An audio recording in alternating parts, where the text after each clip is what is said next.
টিকতে পারছি না। এই মুহূর্তে যে খবরের দিকে চোখ রাখবো, গভীর রাতে চলে গুলি, সকালে বোমাবাজি। ঘটনায় ব্যাপক চাঞ্চল্য মুর্শিদাবাদের ডমকল মালিথাপাড়া এলাকায়। ঘটনাস্থলে বিশাল পুলিশ বাহিনী, পরিস্থিতি নিয়ন্ত্রণ আনতে চলল পুলিশি টহলদারি। জানা গেছে পুরনো বিবাদের জেরে দুই পক্ষের মধ্যে চলল গুলি ও বোমাবাজি। পরবর্তীতে এই দ্বন্দ্ব পৌঁছায় রাজনৈতিক হিংসায়। বোমাবাজির ঘটনায় মিন্টু শেখ ও খলিল শেখের পরিবারের অভিযোগ, তৃণমূল করায় বাম কংগ্রেস জোটের সমর্থকেরা পুরনো হিংসায় আমাদের প্রতি আক্রমণ করে। অন্যদিকে সালাম শেখ, কালু শেখ, আমিনুল শেখ, সাজিদুল শেখ এবং হাসি শেখের পরিবারের দাবি তারাও তৃণমূল দল করেন। ঘটনায় আতঙ্কিত ওই এলাকার মানুষ। Bureau report, Domkal MKTV। আপনার আমার ভাসুর দাঁড়িয়ে আছে মসজিদের ওখানে, অমনি এখানে মসজিদের সামনে একটা সকেট ফেললো, ওই সকেটটা ফাটলো না। তারপরে আবার বলছে যে ওই আলমগীর এসছে, আলমগীরের সামনে বম মার, তাই বলে আমরা ভরাম করে এসে আপনার মেরে দিল বম দিয়ে। আমার ভাসুর ধরতে ধরতে ভয়ে পালিয়ে গেল। তিন বেটা, সালামের দুই বেটা সালাম, আর ওই পাড়ার হচ্ছে হজরা, আর জামাই কালু আর রানা, সবাই এখানে বম ফেলছে, গুলি ফায়ার করছে।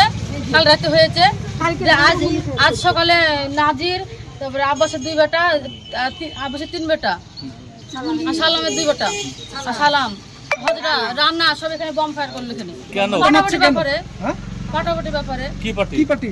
আমরা তৃণমূল পার্টি, ওরা সিপিএম পার্টি। তার জন্য হ্যাঁ, সত্যটা মানে আমার ভাই সবজির বাজার করতে এসেছে, আর ওই মিন্টু মস্তান রাজেন এমনি করে আপনারা বুঝিয়ে জানি না বম এসে কি এতক্ষণ নম্বা বম, আর আপনার ওই হাসি হাসি বেকাই নিয়ে এটা নিয়ম করেছে। বমের দলে ভাই আমার টিকতে পারছে না, আমার ভাইদেরকে শেষ করে দিচ্ছে ওরা। ঝামেলার মূল কারণটা কি? আমার বহিনকে মনে করছে, আমার বহিনকে নিয়ে বুঝছে মারিয়েছে, বুঝছে 2 লাখ লাগলে 3 লাখ লাগলে জরিমানা দিয়ে ঘরে ঘরে ব্যাপার মীমাংস করে নিব, নাইলে এমন জেল মারিয়া করে বম টম আন্ধার করে দিব, দিয়ে ওদেরকে দেশ থেকে দিয়ে দিব। ওদের দাবি তো আপনারা সিপিএম করে, অন্যরা তৃণমূল করেন। আমরা তৃণমূল কামরা দেয় না, ভোট দিতে দেয় না আমাদেরকে। আমার মারা গেছে ভূতে যায়, ওই বম লিয়া ছুড়ালে বসতে গেছে। আমাদের পক্ষে কোন পক্ষ আমাদের হইতে দেয় না। আমার মায়ের ভয়, আমার আব্বা মারা গেছে, আমার ভাই নাই, ভোট দিতে দিল না, না দেয়নি। ওই তো ওই মস্তানরা দিল না। মিন্টু একমাত্র খলিলের 4 ছেলে এই দেশকে গ্রামকে ধ্বংস করলো। খলিল হচ্ছে একমাত্র মেন, বমে পুড়িয়ে যায়, ছারখার হয়ে যায়। এতদিনে মানুষ বয়স্ক হয়ে গেছে, ছেলেকে শিখাবে যে তোমরা হ্যাঁ ওরা কি পার্টি করে? সিপিএম করতো, এখন কি করে? এখন সিপিএম করে তৃণমূল বাহানা করে দিচ্ছে, আর আমরা তৃণমূল করি, আমাদেরকে যাতে দিচ্ছে না।